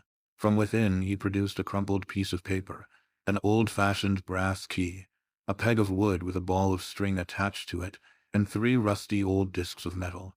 "Well, my boy, what do you make of this lot?" he asked, smiling at my expression. "It is a curious collection, very curious, and the story that hangs round it will strike you as being more curious still. These relics have a history, then, so much so that they are history." "What do you mean by that?" Sherlock Holmes picked them up one by one and laid them along the edge of the table. Then he reseated himself in his chair and looked them over with a gleam of satisfaction in his eyes. "These," said he, "are all that I have left to remind me of the adventure of the Musgrave Ritual." I had heard him mention the case more than once, though I had never been able to gather the details. "I should be so glad," said I, "if you would give me an account of it." "And leave the litter as it is," he cried mischievously. "Your tidiness won't bear much strain after all, Watson. But I should be glad that you should add this case to your annals, for there are points in it which make it quite unique in the criminal records of this, or, I believe, of any other country. A collection of my trifling achievements would certainly be incomplete, which contained no account of this very singular business. You may remember how the affair of the Gloria Scott, and my conversation with the unhappy man whose fate I told you of, first turned my attention in the direction of the profession which has become my life's work. You see me now when my name has become known far and wide, and when I am generally recognized both by the public and by the official force as being a final court of appeal in doubtful cases. Even when you knew me first, at the time of the affair which you have commemorated in A Study in Scarlet, I had already established a considerable, though not a very lucrative, connection.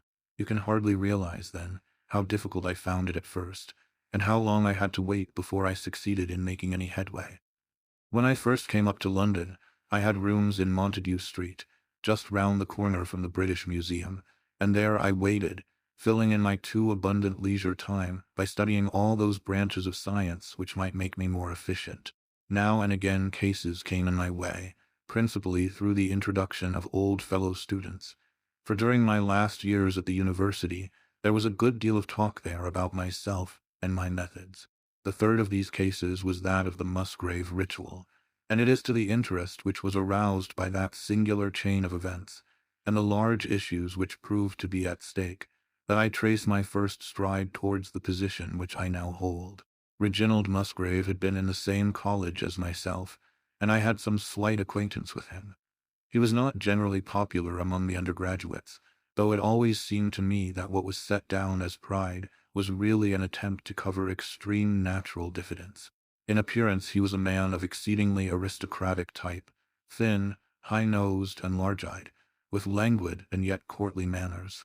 He was indeed a scion of one of the very oldest families in the kingdom, though his branch was a cadet one, which had separated from the northern Musgraves some time in the 16th century, and had established itself in western Sussex, where the manor house of Hurlstone is perhaps the oldest inhabited building in the county.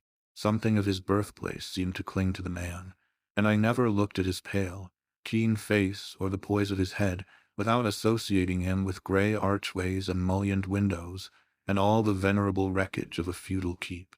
Once or twice we drifted into talk, and I can remember that more than once he expressed a keen interest in my methods of observation and inference. For 4 years I had seen nothing of him, until one morning he walked into my room in Montague Street. He had changed little, was dressed like a young man of fashion. He was always a bit of a dandy, and preserved the same quiet, suave manner which had formerly distinguished him. "How has all gone with you, Musgrave?" I asked, after we had cordially shaken hands. "You probably heard of my poor father's death," said he. "He was carried off about 2 years ago. Since then I have of course had the Hurlstone estates to manage, and as I am member for my district as well, my life has been a busy one. But I understand, Holmes, that you are turning to practical ends those powers with which you used to amaze us." "Yes," said I have taken to living by my wits." "I am delighted to hear it, for your advice at present would be exceedingly valuable to me. We have had some very strange doings at Hurlstone, and the police have been able to throw no light upon the matter. It is really the most extraordinary and inexplicable business."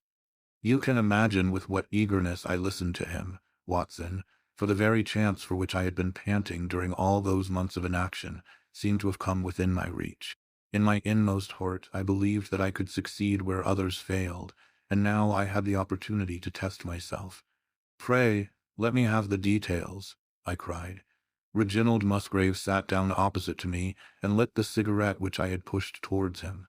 "You must know," said he, "that though I am a bachelor, I have to keep up a considerable staff of servants at Hurlstone, for it is a rambling old place, and takes a good deal of looking after. I preserve, too, and in the pheasant months I usually have a house party, so that it would not do to be short-handed. Altogether there are 8 maids, the cook, the butler, 2 footmen, and a boy. The garden and the stables, of course, have a separate staff.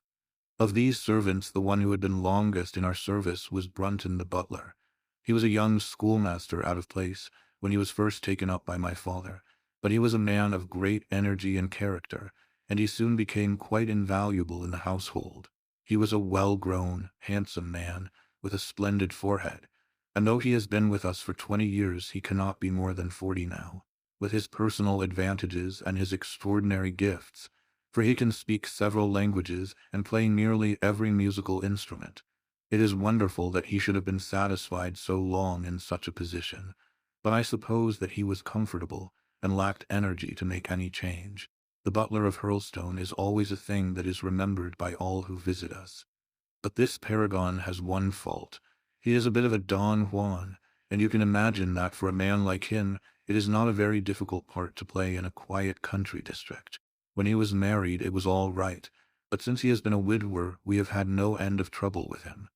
A few months ago we were in hopes that he was about to settle down again, for he became engaged to Rachel Howells, our second housemaid, but he has thrown her over since then and taken up with Janet Tregellis, the daughter of the head gamekeeper. Rachel, who is a very good girl, but of an excitable Welsh temperament, had a sharp touch of brain fever, and goes about the house now, or did until yesterday, like a black-eyed shadow of her former self. That was our first drama at Hurlstone, but a second one came to drive it from our minds, and it was prefaced by the disgrace and dismissal of Butler Brunton. This was how it came about. I have said that the man was intelligent, and this very intelligence has caused his ruin, for it seems to have led to an insatiable curiosity about things which did not in the least concern him. I had no idea of the lengths to which this would carry him, until the merest accident opened my eyes to it. I have said that the house is a rambling one. One day last week, on Thursday night, to be more exact, I found that I could not sleep, having foolishly taken a cup of strong café noir after my dinner. After struggling against it until 2 in the morning, I felt that it was quite hopeless, so I rose and lit the candle with the intention of continuing a novel which I was reading. The book, however, had been left in the billiard room, so I pulled on my dressing gown and started off to get it. In order to reach the billiard room, I had to descend a flight of stairs, and then to cross the head of a passage which led to the library and the gun room. You can imagine my surprise when, as I looked down this corridor, I saw a glimmer of light coming from the open door of the library. I had myself extinguished the lamp and closed the door before coming to bed. Naturally, my first thought was of burglars. The corridors at Hurlstone have their walls largely decorated with trophies of old weapons. From one of these I picked a battle-axe, and then, leaving my candle behind me, I crept on tiptoe down the passage and peeked in at the open door. Brunton, the butler, was in the library. He was sitting, fully dressed, in an easy chair with a slip of paper which looked like a map upon his knee, and his forehead sunk forward upon his hand in deep thought. I stood dumb with astonishment, watching him from the darkness. A small taper on the edge of the table shed a feeble light which sufficed to show me that he was fully dressed. Suddenly, as I looked, he rose from his chair, and walking over to a bureau at the side, he unlocked it and drew out one of the drawers. From this he took a paper, and returning to his seat, he flattened it out beside the taper on the edge of the table, and began to study it with minute attention. My indignation at this calm examination of our family documents overcame me so far that I took a step forward, and Brunton, looking up, saw me standing in the doorway. He sprang to his feet, his face turned livid with fear, and he thrust into his breast the chart-like paper which he had been originally studying. "So," said I, "this is how you repay the trust which we have reposed in you. You will leave my service tomorrow." He bowed with the look of a man who is utterly crushed, and slunk past me without a word. The taper was still on the table, and by its light I glanced to see what the paper was which Brunton had taken from the bureau. To my surprise, it was nothing of any importance at all, but simply a copy of the questions and answers in the singular old observance called the Musgrave Ritual.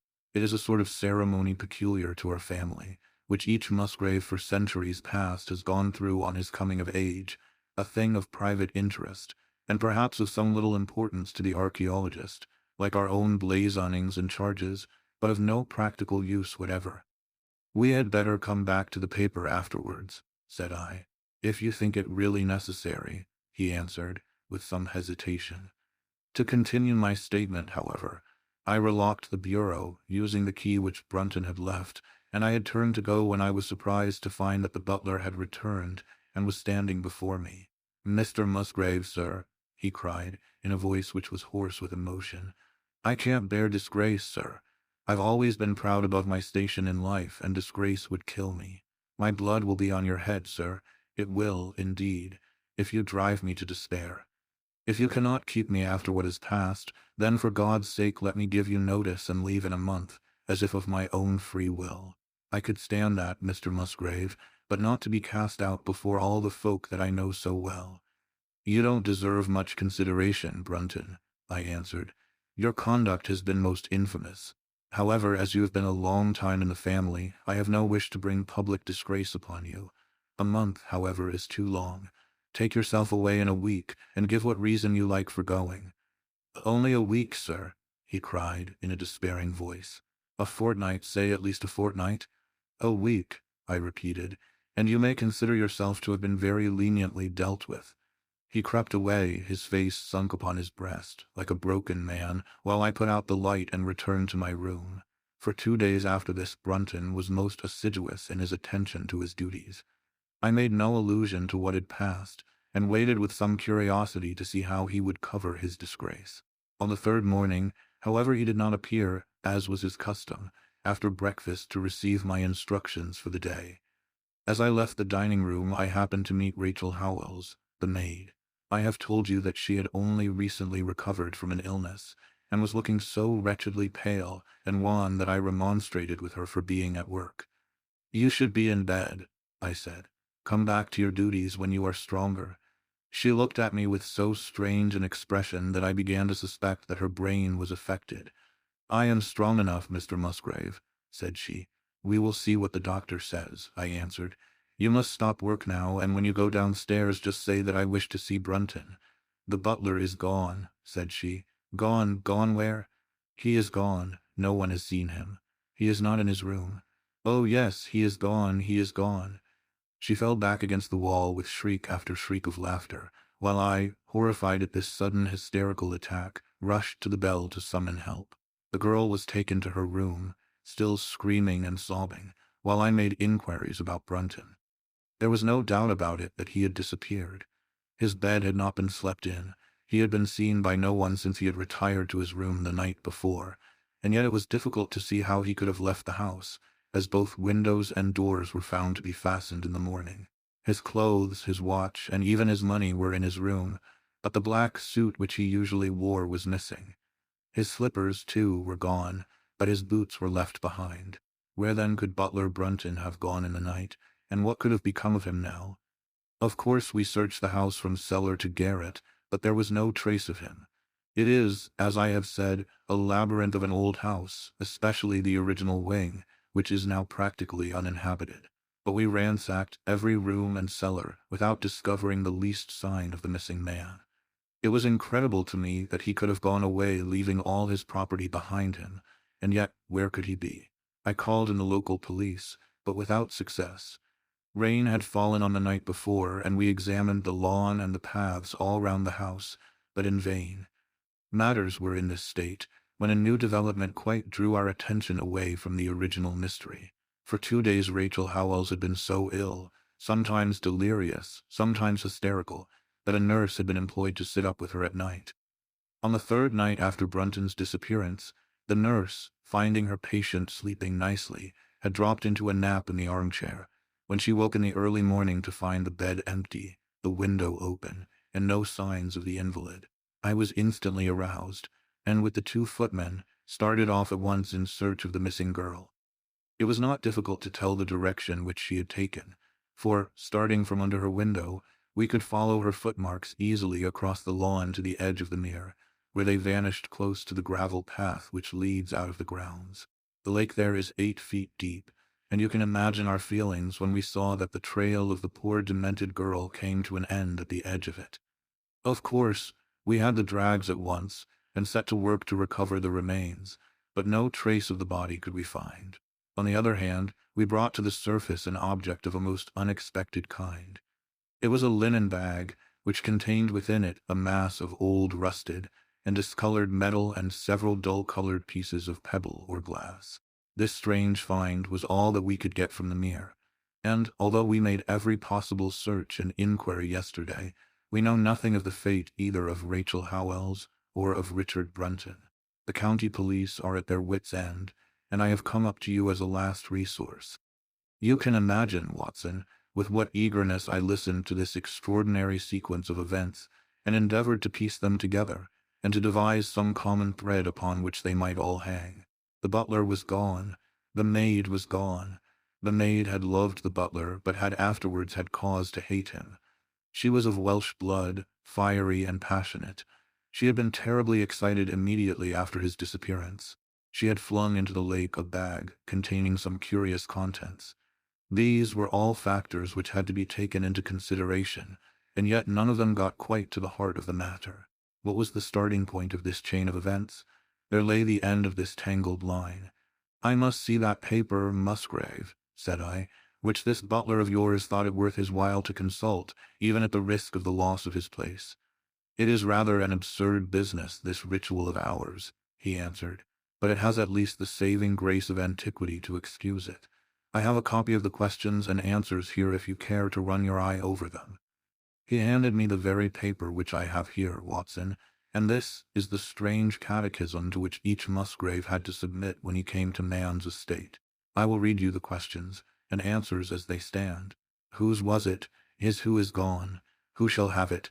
He who will come? Where was the sun? Over the oak? Where was the shadow? Under the elm? How was it stepped? North by 10 and by 10, east by 5 and by 5, south by 2 and by 2, west by 1 and by 1, and so under. What shall we give for it? All that is ours. Why should we give it? For the sake of the trust. The original has no date, but is in the spelling of the middle of the 17th century, remarked Musgrave. I am afraid, however, that it can be of little help to you in solving this mystery. At least, said I, it gives us another mystery, and one which is even more interesting than the first. It may be that the solution of the one may prove to be the solution of the other. You will excuse me, Musgrave, if I say that your butler appears to me to have been a very clever man, and to have had a clearer insight than 10 generations of his masters. I hardly follow you, said Musgrave.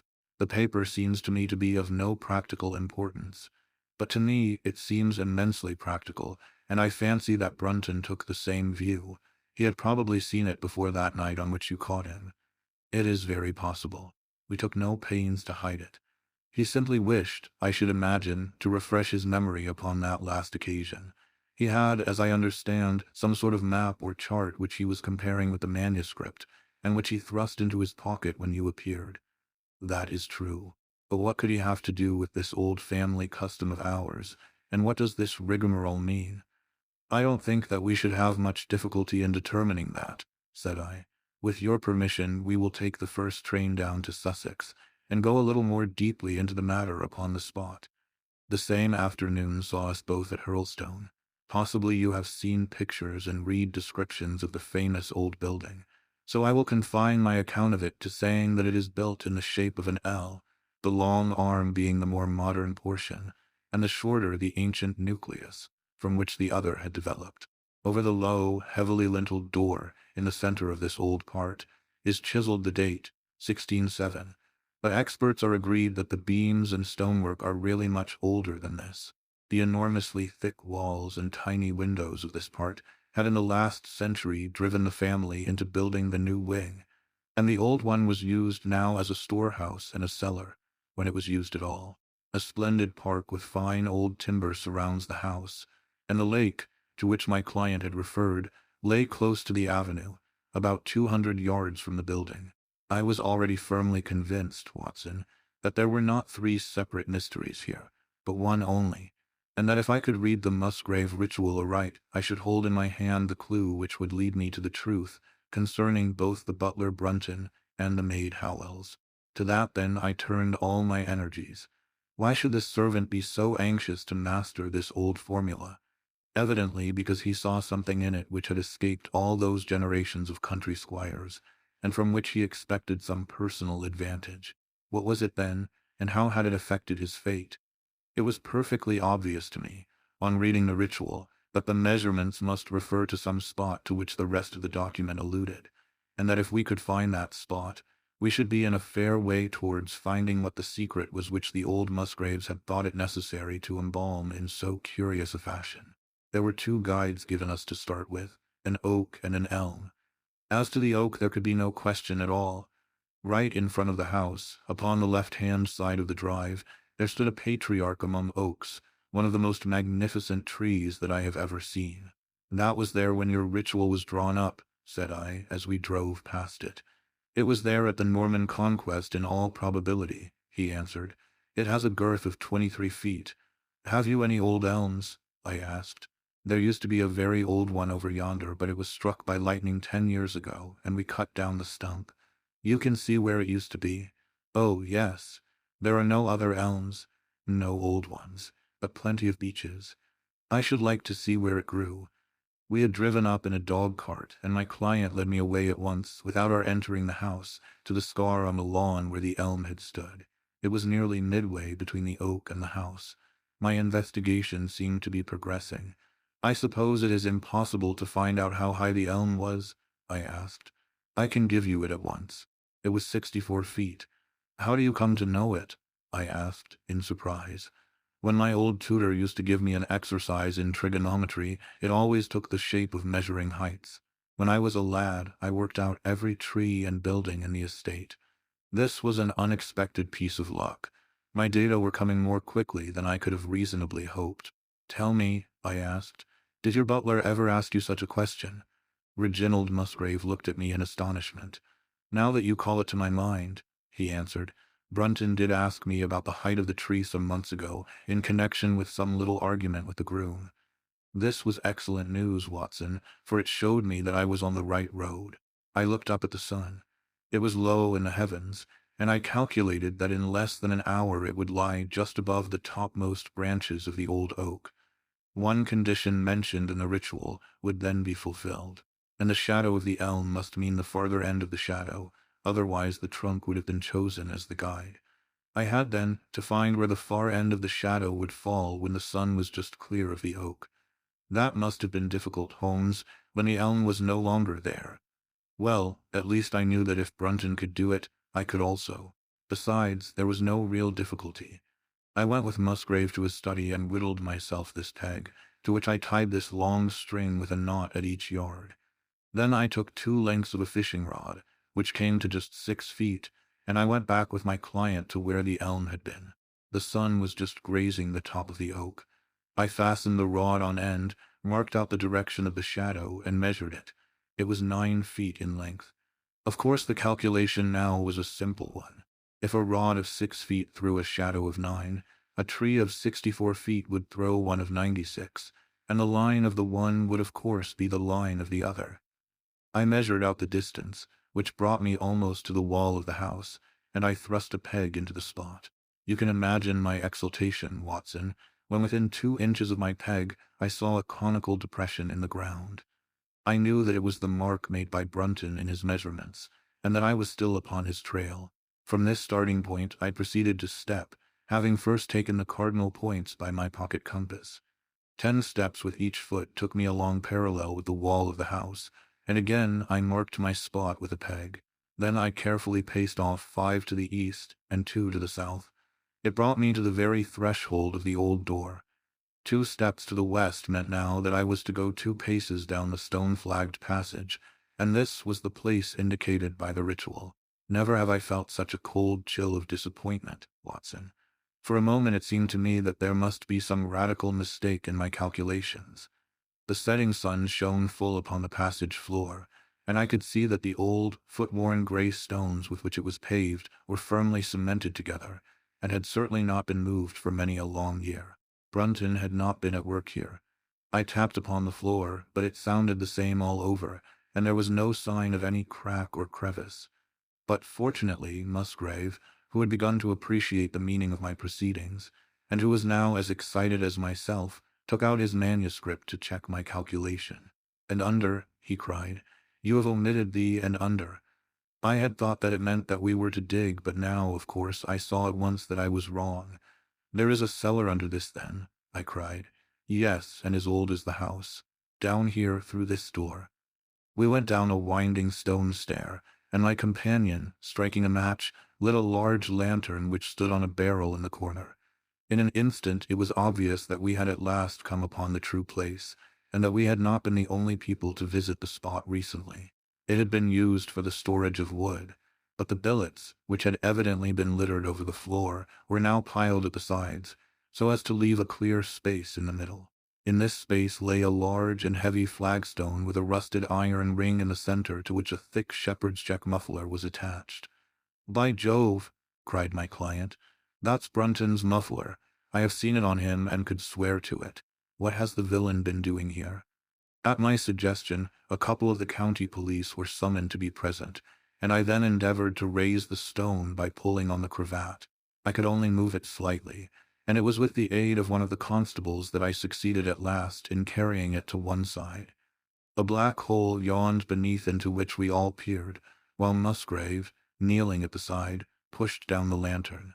A small chamber about 7 feet deep and 4 feet square lay open to us. At one side of this was a squat, brass-bound wooden box, the lid of which was hinged upwards, with this curious old-fashioned key projecting from the lock. It was furred outside by a thick layer of dust, and damp and worms had eaten through the wood, so that a crop of livid fungi was growing on the inside of it. Several discs of metal, old coins apparently, such as I hold here, were scattered over the bottom of the box, but it contained nothing else. At the moment, however, we had no thought for the old chest, for our eyes were riveted upon that which crouched beside it. It was the figure of a man, clad in a suit of black, who squatted down upon his hams with his forehead sunk upon the edge of the box, and his 2 arms thrown out on each side of it. The attitude had drawn all the stagnant blood to the face, and no man could have recognized that distorted liver-colored countenance. But his height, his dress, and his hair were all sufficient to show my client, when we had drawn the body up, that it was indeed his missing butler. He had been dead some days, but there was no wound or bruise upon his person to show how he had met his dreadful end. When his body had been carried from the cellar, we found ourselves still confronted with a problem which was almost as formidable as that with which we had started.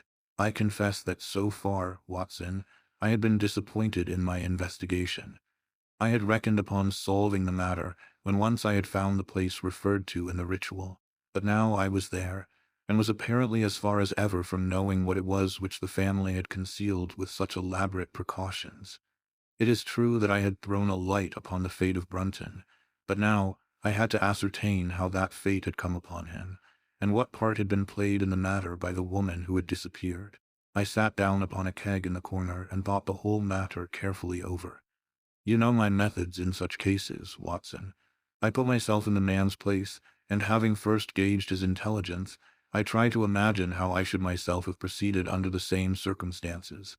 In this case the matter was simplified by Brunton's intelligence being quite first-rate, so that it was unnecessary to make any allowance for the personal equation, as the astronomers have dubbed it. He knew that something valuable was concealed. He had spotted the place.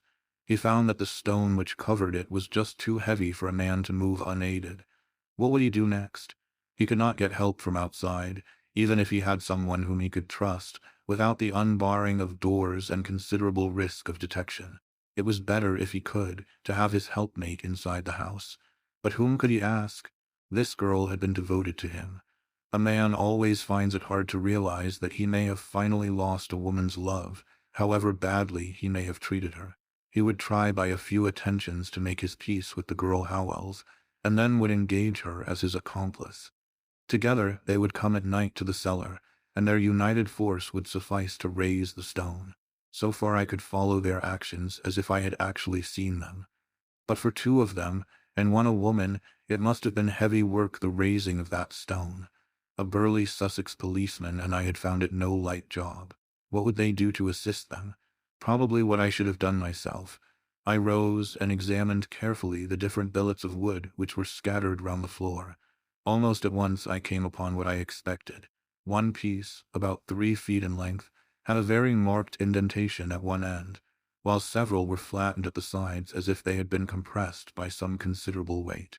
Evidently, as they had dragged the stone up, they had thrust the chunks of wood into the chink, until at last, when the opening was large enough to crawl through, they would hold it open by a billet placed lengthwise, which might very well become indented at the lower end, since the whole weight of the stone would press it down on to the edge of this other slab.